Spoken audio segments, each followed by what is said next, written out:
Okay, I'm gonna mute myself and also turn off the sound on my computer, but I'll chat to you if I have to say anything. And it's telling me we're live. Are we ready to go?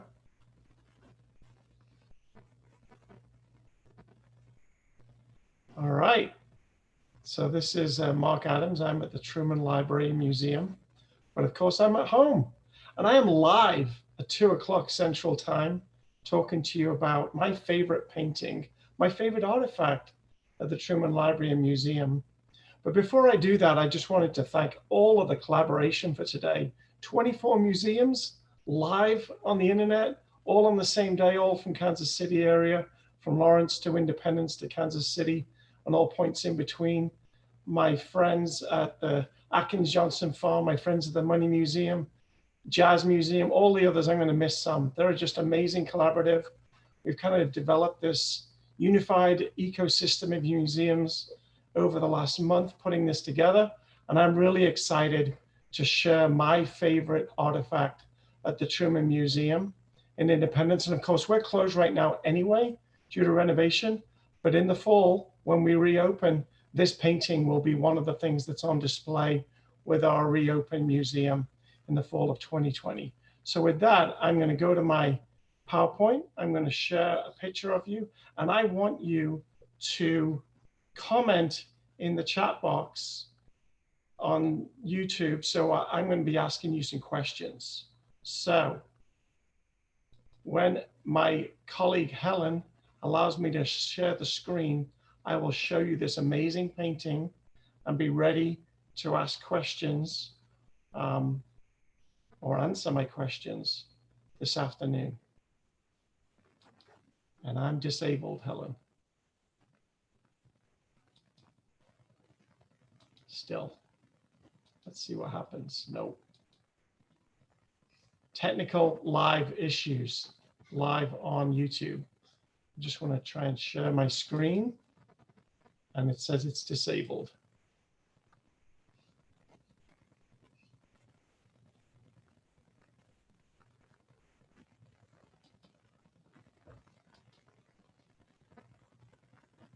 Now this is where I could do a song and dance while I wait for my share screen. I do have a special guest with me today, Harry Truman, who's going to help me with our presentation. So, still disabled. I'm not sure what the issue is. We're not able to share our screen at the moment. But Harry is ready. We're going to be talking about the famous painting by Norman Rockwell, Family Squabble. And let me give you some background about that before we look at the painting. It was donated to President Truman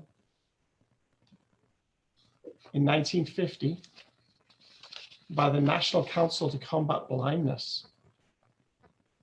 Norman Rockwell had given the painting to that group, and they gave it to Truman because he had done some legislation to help with neurological disease and blindness.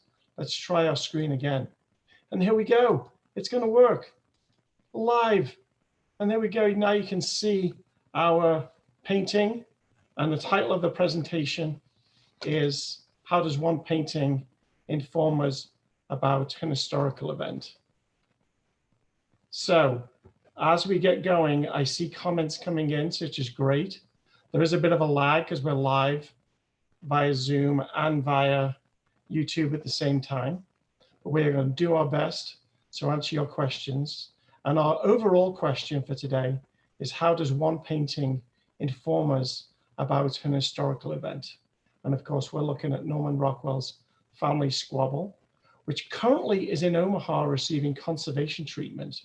And the Stern Foundation for the Arts is actually paying and helping us pay for the conservation treatment of this painting that will be displayed in the Truman Library Museum in the fall. So our first question, let me get ready. You ready? I want you to type in the box. Type one thing that you notice in this painting. So this is live. I'm right here with you. And my friend Kate Sutter, who's in Lebanon, is asking, can we raffle off the puppet Harry to the viewers? This Harry Harry is not up for raffle, but let me think about that. We could do that, couldn't we?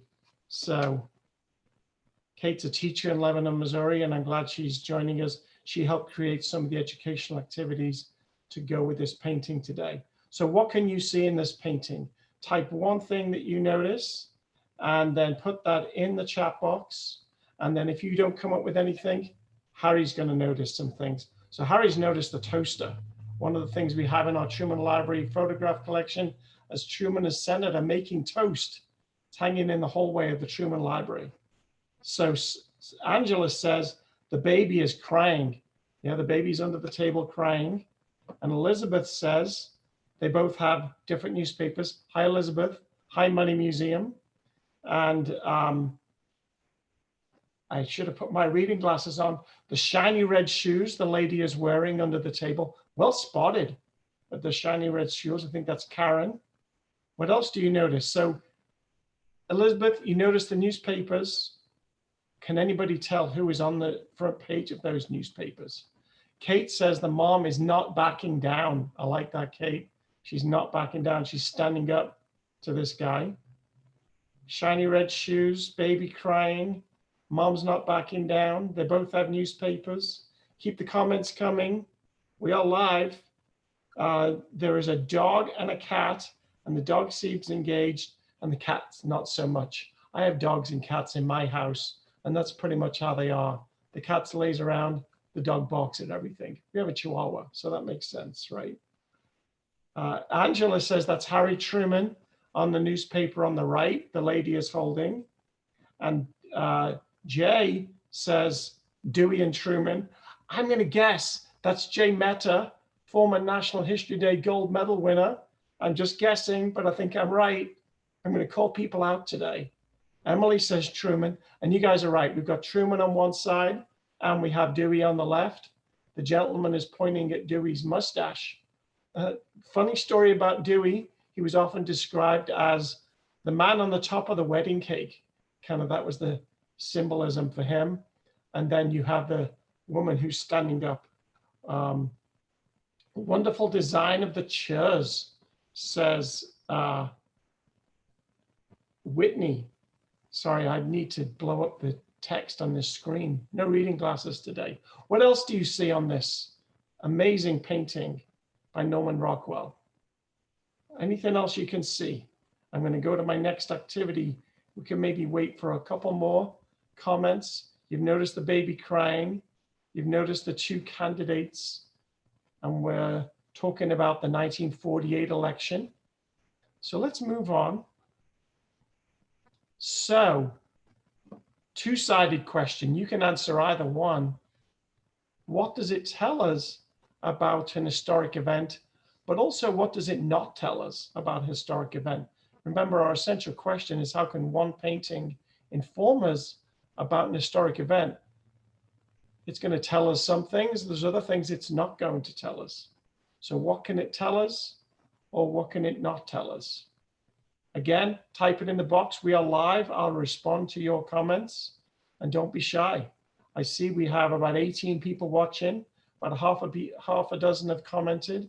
Just open up that chat feature and type in your comments. What does it tell us? What does it not tell us? My buddy Harry is going to tell us. He's whispering to me. What it doesn't tell us, Harry, what it doesn't tell us is who wins. Ah, Harry got that one. Doesn't tell us who actually wins the election. So maybe this is from before the election, Harry.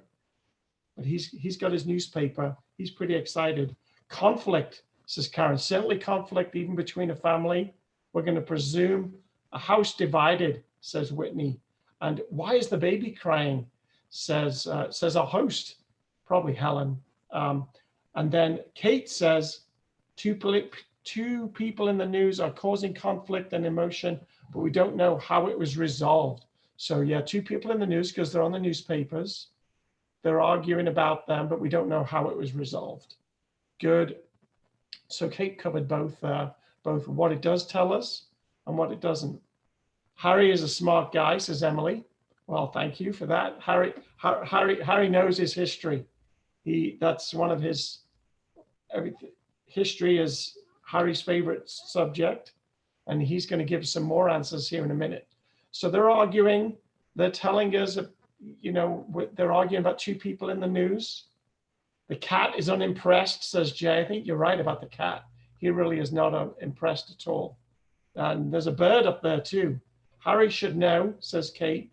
So of course we know with context, this is about the 1948 election. Everyone seems upset, says Angela. That's right. Everyone, the baby's crying, the man's yelling, the lady's kind of pouting. We don't know who is for which candidate. Well, we know that the man seems to be for the Dewey and the lady seems to be for Harry, but yes, we don't know what happens. And then Julie from Lawrence from the Dole Center, who did a great presentation about archives earlier, says, we don't know if they're a happily married couple or not. Maybe they have other problems they argue about often. So that's what we call inference, right? We look at sources and we infer things. Julie did a great job there, inferring. Maybe they got other things going on. All I noticed, because I'm always hungry, nobody's eating the toast. The toast has popped up, and I don't like cold toast. I like hot toast, and that butter melting on there. But everyone's ignoring the toast, and everyone's ignoring the bird in the cage at the top as well. So what else can we tell from this? We don't know who wins the election. I've kind of given away. It's about the 1948 election, right? Dewey versus Truman.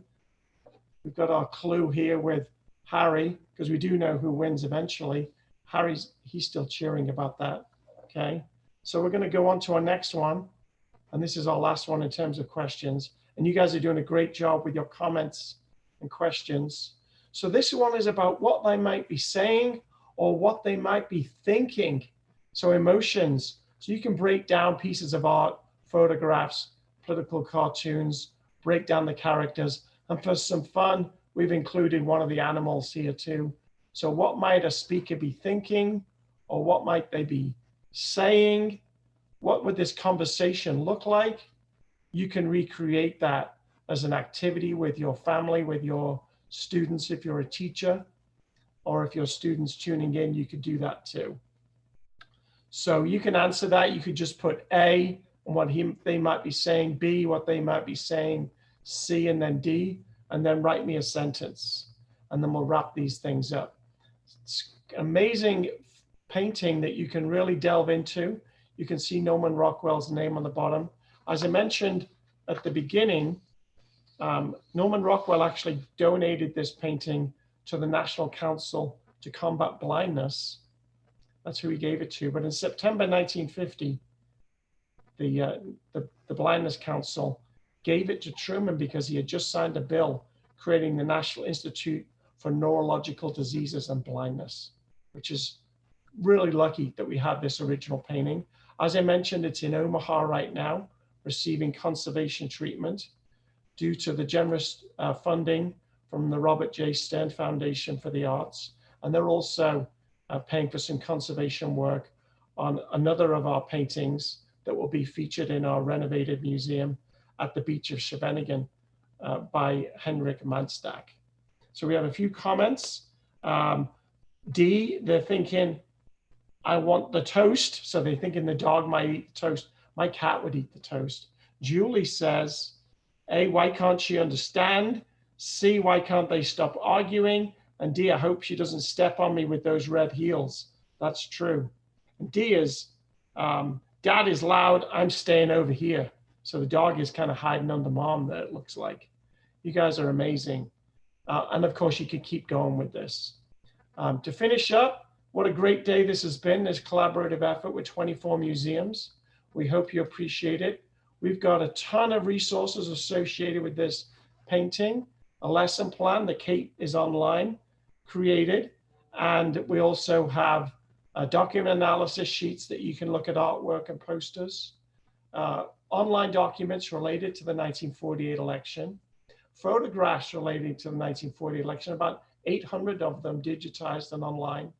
And recently we put on our Truman Library YouTube page color footage, about an hour long, of the 1948 election campaign when Truman heads out west.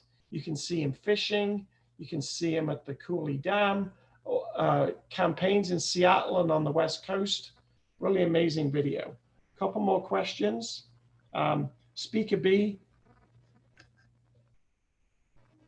is the woman, if the video is blocking that, so I apologize. I'm going to stop sharing, come back to my video.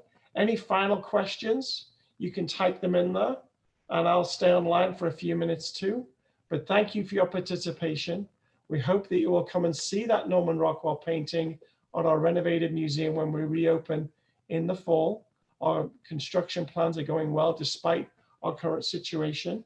And we've got some comments. Kate has said this could be used to help students learn to argue effectively if it's not modeled in their own home, right? So you could use this, what would be a better way to have this dialogue about two characters? And of course, our essential question was, can one piece of artwork inform us about historical events? So it certainly gives us information, but we need to add it to other sources, those photographs, the newsreel, those other sources that I mentioned. And today, when you see a piece of artwork, a tweet, a newspaper headline, a primary source of any kind, as we think about COVID-19, you need to add to those sources.